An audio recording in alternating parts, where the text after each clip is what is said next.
আসসালামু আলাইকুম ওয়া রাহমাতুল্লাহি ওয়া বারাকাতুহু। আলহামদুলিল্লাহ ওয়াসসালাতু ওয়াসসালামু আলা রাসূলিল্লাহ ওয়া আলা আলিহি ওয়া সাহবিহি ওয়া মান ওয়ালাহ ওয়া বা'দ।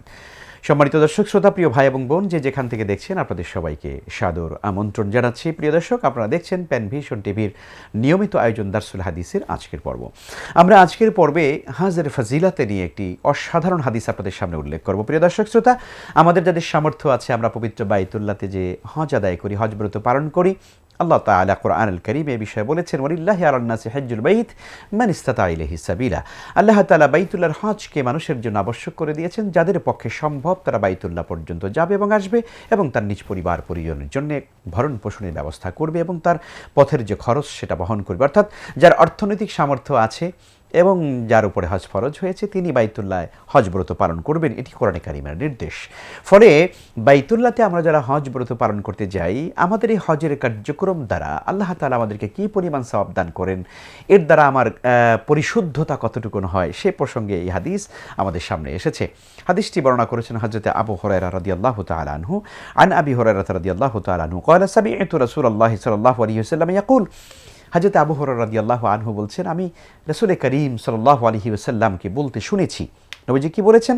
ইয়াকুলু মান হাজ্জা, যে ব্যক্তি হজ করলো, ফালাম ইয়ারফুস, কিন্তু সে কোনো অন্যায় পাপাচার করলো না, ওয়ালাম ইয়াফসুক, সে কোনো অশ্লীল কাজ করলো না এবং সে কোনো পাপের কাজ করলো না। ফালাম ইয়ারফুস ওয়ালাম ইয়াফসুক রাজাআ কায়াউমিন ওয়ালাদাতুহু উম্মুহু। সুবহানাল্লাহি বিহামদি। নবীজি সাল্লাল্লাহু আলাইহি ওয়াসাল্লাম বলছেন, যে ব্যক্তি হজ করলো কিন্তু সে হজের কাজের মধ্যে গিয়ে অশ্লীল কোনো কাজ করলো না, পাপাচার মানে পাপের সঙ্গে জড়ালো না, কোনো পাপাচারী বা তার ভিতরে সে জড়িয়ে গেল না, অর্থাৎ নিষ্কলুষ থেকে সে একেবারে পরিশুদ্ধভাবে সে হজের যাবতীয় বিধানগুলো সে পালন করলো, হজের ওয়াজিবাতগুলো আদায় করলো, হজের ফরায়েদগুলো আদায় করলো।